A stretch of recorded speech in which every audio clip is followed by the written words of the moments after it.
Hi friends, good morning to all of you. आज हम लोग बेसिक्स में सर्ट्स एंड इंडिसेस का पार्ट 16 पढ़ेंगे। 15 तक हो चुका है। क्वेश्चन नंबर 13 में कहता है, उसमें क्वेश्चन नंबर 12 तक हुआ है। क्वेश्चन नंबर 13 में कहता है कि क्यूब रूट में 3 दिया हुआ है, उसका पावर 5 जो क्वेश्चन दिया हुआ है सामने दिया हुआ है, इनका मान पूछा है। तो कुछ करने की जरूरत नहीं है, हम लोग जान रहे हैं कि जब बेस सेम हो तो गुणम पावर को ऐड करना है, डिवाइड में सब्ट्रैक्ट करना है। तो डायरेक्टली हम लोग लिख सकते हैं इसको 3 के पावर 5/2, क्योंकि यहाँ पर रूट में है तो बटा में चला जाएगा। और इसको हम लोग लिख सकते हैं यहाँ 3 के पावर 2 अर्थात 4 हो जाएगा, 4 ऐड कर देंगे, इक्वल टू 3 के पावर n + 1 + 1/2 लिख सकते हैं। इस तरह से मेरा बेस बराबर हो जाता है। अब जब बेस बराबर होता है तो हम लोग पावर को बराबर कर सकते हैं, इसलिए इसको इधर भी लिख सकते हैं, इसको इधर भी लिख सकते हैं। तो n + 1 + 1/2 इक्वल टू 5/2 + 4, इसलिए n बराबर, देखिए यह 3/2 है अर्थात 1.5 कह सकते हैं, और यह 2.5 है। 1.5 में से घटेगा तो 1 बचेगा, 1 और 4 आंसर चला जाएगा 5। उस तरह से क्वेश्चन नंबर 14 में कहता है ये सब रूट 5 5 5 5 का ही मतलब सबका बेस सेम है। तो हम डायरेक्टली लिख सकते हैं कि रूट 5 का पावर देखिएगा 5 - 3, और ये माइनस में से ऊपर जाकर प्लस बन जाएगा 2, इनका होल पावर दिया हुआ है 3/2। अब हम इसको भी लिख सकते हैं, देखिए 2 2 4 और 5 के पावर 4 बटा में जब रूट हटेगा तो बटा में 2 लिखाएगा, इनका ऑलरेडी पावर 3/2 है। इस तरह से हम देखते हैं तो यह कट जाएगा मेरा, कट के 5 के पावर 3 बचेगा जिसका वैल्यू 125 होगा। कहीं भी दिक्कत हो आप ज़रूर कमेंट बॉक्स में डालें, उसको मैं फिर से बताने का प्रयास करूंगा। आने वाले टाइम में इंग्लिश में भी मैं डालने का प्रयास करूंगा। इंग्लिश का बुक तैयार हो चुका है। जो भी स्टूडेंट्स अगर हिंदी में उनको ज़्यादा प्रॉब्लम्स हो रही है तो कोचिंग पर आकर के अब वो इंग्लिश का बुक चाहे तो खरीद सकते हैं। उसमें ऑप्शन विथ आंसर सब दिया हुआ है, एक्सप्लेन के लिए वीडियो भी है, और आने वाले टाइम में मैं आंसर का भी तैयार कर रहा हूँ, आप ले सकते हैं उसको भी। ठीक है, नेक्स्ट क्वेश्चन देखते हैं।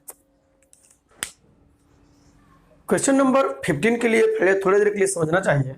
जैसे मान लीजिए यहाँ पर हम लोग रूट x लिखते हैं, यहाँ पर कुछ नहीं तो 2 छुपा हुआ है, अर्थात हम इसको रूट से बाहर लाते हैं, अर्थात यह करणिक रूप में है, घातांक रूप में लाते हैं तो ax है, और इनका पावर कुछ नहीं तो 1 तो है, तो 1, और यहाँ पर जो भी डिजिट होता है यहाँ पर ये अंडरस्टूड होता है कि ये 2 है यहाँ पर, लेकिन कभी कभी रहेगा मान लीजिए 3 4 5 6 जो भी रहेगा रूट का घात, उसको हम लोग नीचे लिख देते हैं, अर्थात यहाँ पर 2 चला जाएगा। उसी तरह से अगर क्यूब रूट में x, तो हम लोग x के पावर 1/3, अगर घात 8 है रूट का और x लिखा हुआ है तो हम x को अगर फ्री फ्रॉम करते हैं रूट से तो x का पावर 1/8। उसी तरह से अगर मान लीजिए दिया हुआ है 10 रूट कितना x के पावर मान लीजिए 3 दिया हुआ है, तो हम इसको क्या लिखते हैं 10 के पावर 3/x के पावर 3/10।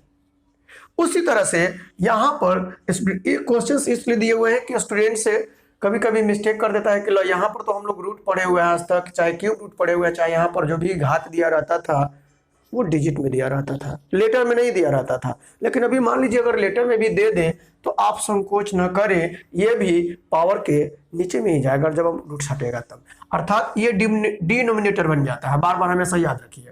तब इसको हम लोग लिख सकते हैं, डायरेक्टली लिख सकते हैं 9 के पावर r + 1/r। अब आप ऑप्शंस देखें, ऑप्शंस के अनुसार आंसर मारें कि अब अगर ये ऑप्शन में यही आंसर है तो यही मार देंगे, अगर मान लीजिए नहीं होगा तो ये हो सकता है 3 के पावर 2 × r + 1/r। अगर ये भी ऑप्शंस में नहीं होगा तो यह हो सकता है 3 के पावर 2 × 1 + 1/r। ये भी ऑप्शंस में नहीं होगा तो ये हो सकता है 3 के पावर 2 + 2/r। अर्थात you have to go through according to questions. ठीक है, जो भी क्वेश्चंस में दिया रहे हैं और ऑप्शंस के उसके बाद में ऑप्शंस के अनुसार हमको आंसर मार देना है कि ऑप्शन में क्या दिया है। ए भी आंसर सही हो सकते हैं, ए भी सब मार सकते हैं आप। क्वेश्चन नंबर 16 में कहता है कि इतना बराबर वाट, इसलिए हम दिए हुए हैं, उसी से रिलेट करके अब क्वेश्चंस बढ़ाए हुए हैं। तो ऐसे क्वेश्चंस को इसी तरह से हम लोग ट्राई करेंगे, ऐसा नहीं कि हाँ आप फंस जाए, नहीं। देखिए कुछ है नहीं इसमें, पहले ये सबका बेस सेम करने का प्रयास करेंगे।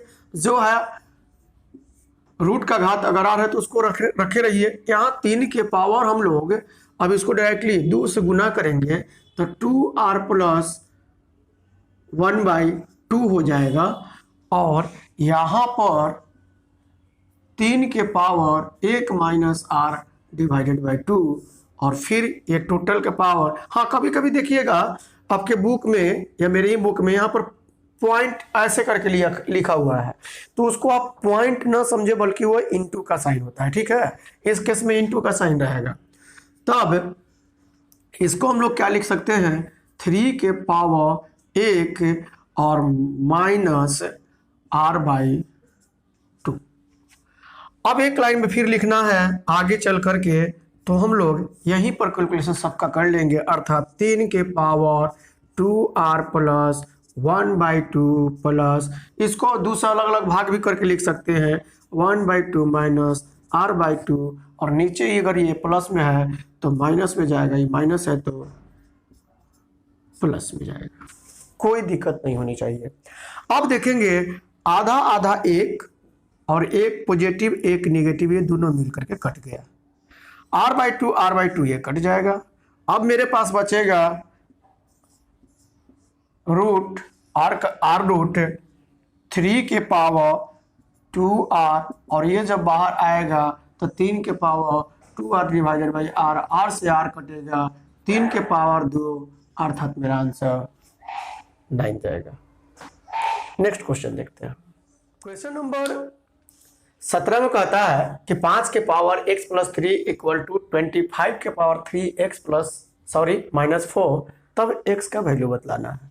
तो सबसे पहले जब भी इस टाइप की प्रॉब्लम्स आती है, कभी कभी बेस बराबर नहीं होता है, ऐसे केस में हम लोग को चाहिए कि बेस बराबर करें, ठीक है। तो अगर बेस बराबर नहीं होता है तो आगे भी चल के बताएंगे कि क्या करना चाहिए।